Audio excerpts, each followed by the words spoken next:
Ever feel like your brain is just like buzzing with a million things at once, just trying to make sense of everything? It's amazing, isn't it? It really is. And that's exactly what we're diving into today. We're using Ray Kurzweil's How to Create a Mind to explore, well, the mind. It's a fascinating book. It really is. And it gets pretty deep into this idea of the neocortex as this like ultimate pattern recognizing machine. That's Kurzweil's central thesis, yeah. He argues that pretty much everything our brains do, from recognizing a familiar face to, understanding language, boils down to this incredible ability to find and process patterns. Right. And he doesn't just stop at saying, oh, the brain recognizes patterns. He takes it way further. Oh, absolutely. He talks about how this pattern recognition isn't just a linear process, it's hierarchical. Almost like a pyramid, I guess you could say. Okay, I like that analogy. So at the base of this pyramid, what are we talking about? So at the base, you have these individual neurons, right? And they're firing in response to really simple things, basic stimuli. But as you move up the pyramid, things get more complex. Yeah. These patterns become more abstract, more intricate. They build on each other. So when I see a picture, let's say it's a busy city street, my neocortex isn't just seeing a jumble of colors and shapes, right? Okay. It's making sense of it all by categorizing those patterns. Exactly. It's recognizing buildings, cars, people, maybe even picking up on architectural styles or making assumptions about the city's vibe based on the patterns it sees. That's wild. So how does this whole hierarchical structure play into how we learn? Like when I was learning to play the piano, it was rough going at first, but over time it became almost automatic. That's a great example. Kurzweil uses this term, modules, to describe these specialized groups of neurons, and each module is responsible for recognizing specific patterns. Okay. So as we experience the world, these modules, they strengthen their connections, they form these intricate webs of understanding. So with my piano playing, at first my brain was just recognizing the individual notes on the sheet music, right? But eventually it started to see the pattern of a chord, and then over time, the more complex melodies of a whole piece. Each step was like building on the patterns my brain had learned before. Exactly. And with practice, those patterns become ingrained in our neural networks. Kurzweil calls these Reentrant Pathways, where information can flow effortlessly between those modules. It's how a skilled pianist can play without even seeming to think about it. Their fingers just know where to go. It's like their brain is a step ahead all the time, predicting the next note, the next chord. That's a great way to put it. And this is where things get really interesting. Kurzweil argues that our neocortex isn't just reactive, it's predictive. It's not just identifying patterns, but anticipating them. So if our brains are always in this predictive mode, does that mean free will is just an illusion? Like, are we really in control of our actions, or are we just running on autopilot? Whoa! That's a big question. It's a question that philosophers have been debating for centuries. And Kurzweil, to his credit, he doesn't shy away from it. And what does he say? He suggests that even if our brains are, at their core, these prediction machines, our ability to reflect on those predictions, to consciously choose between different paths, that might be where free will emerges. Okay, now my brain's really buzzing. That's a lot to unpack. It is. It's complex stuff. So we're really wrestling with this idea of free will, or maybe the lack of it. It kind of makes you look at everything differently. It really does make you question things. It does. But let's shift gears a little bit and talk about something just as mind-blowing. Artificial intelligence. Okay. Kurzweil's theories have huge implications for AI, right? Oh, absolutely. This is one of the most fascinating parts of the book. You see, if our brains, the most complex structures we know of, are essentially working on these principles of hierarchical pattern recognition, then... And theoretically, we could build machines that do the same thing. Exactly. If we can understand the brain's algorithms, so to speak, then creating truly intelligent machines might not be science fiction. It could be inevitable. He even gives that a name, right? That moment when AI surpasses human intelligence? The singularity? It sounds like something out of a movie. It's a bold concept, for sure. But Kurzweil argues that technological progress, especially in fields like AI, isn't linear. It's exponential. Think about it. Computing power is doubling every couple of years, and that pace just keeps accelerating. So he's saying that sooner than we think, we'll have AI that can not only learn and adapt like humans, but actually outthink us. That's the idea. It's both exhilarating and, let's be honest, a little unsettling. More than a little. But okay, let's say for argument's sake that it does happen. What would an AI that's on par with human intelligence, or even smarter, what would that even look like? Would it be like us? Would it think like us, have emotions, even be self-aware? the million-dollar question. And Kurzweil, being an optimist, believes that we can guide AI development in a positive direction. He stresses the importance of building AI that's aligned with human values, with ethical frameworks to guide its use. So not some Hollywood doomsday scenario. Well, he acknowledges that the emergence of conscious AI would bring about some really profound philosophical questions that we, as a society, need to grapple with. Like, what even is consciousness? Can a machine ever truly experience the world the way we do? Or will it always just be a simulation, no matter how sophisticated it gets? It's a question philosophers have been wrestling with forever. But now, with the very real possibility of creating these super intelligent machines, it's not just theoretical anymore. Right. And Kurzweil ties this whole idea of consciousness back to his theory of the neocortex. It's like he's saying that consciousness itself, that feeling of being, of experiencing the world subjectively, could be an emergent property. Exactly. It's not about some magical substance or component. It's about complexity. Think of it like this.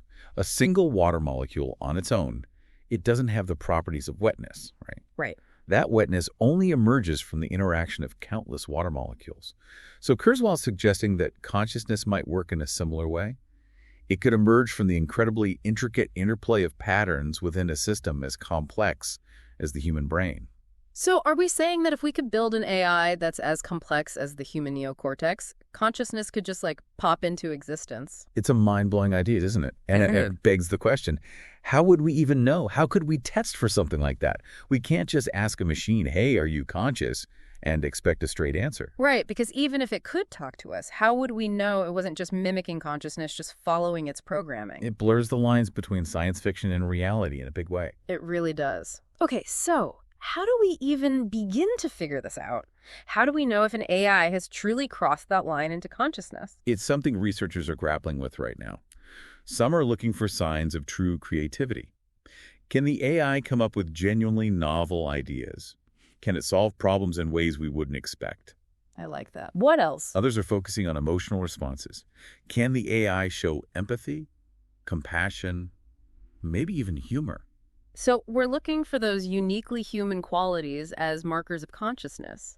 It's a fascinating and slightly terrifying thought that we might be heading towards a future where the line between human and artificial intelligence becomes blurrier and blurrier. It's uncharted territory. Yeah. But at least by understanding these principles of pattern recognition, the hierarchical nature of the neocortex, this idea of emergent complexity, we have a starting point for even approaching these questions. This is definitely making my head spin a little bit. But before we get too lost in the philosophical weeds, let's bring things back down to earth.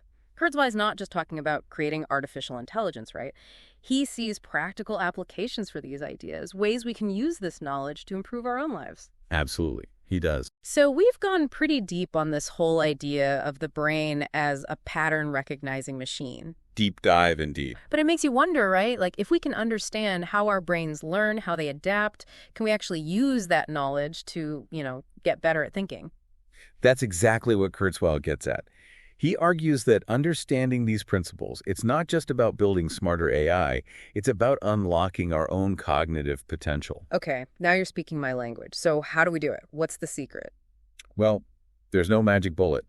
But Kurzweil talks about the importance of what he calls expanding your pattern recognition repertoire. It's about constantly challenging your brain with new experiences, new information, new ways of looking at the world. So step out of my comfort zone a bit. Exactly. Instead of just sticking to the same routine, try that new cooking class you've been thinking about. Read books outside your usual genres. Even something as simple as taking a different route to work, just to shake things up a bit. So it's all about keeping my brain on its toes. Exactly. The more diverse your experiences, the more your brain has to work to create new connections, to refine its models of the world. Makes sense. But I imagine it's not just about bombarding my brain with random information, right? There's something to be said for focus, for really going deep on a particular subject. Absolutely. Kurzweil also emphasizes the importance of what he calls focused thinking. It's about being intentional with your attention, training your brain to really hone in on a specific problem or task. He actually draws parallels to mindfulness meditation. Interesting. So how does that work? Well, the goal of mindfulness is to quiet all those distracting thoughts and develop a laser-like focus on the present moment. Okay, so it's like a mental workout regimen for your brain.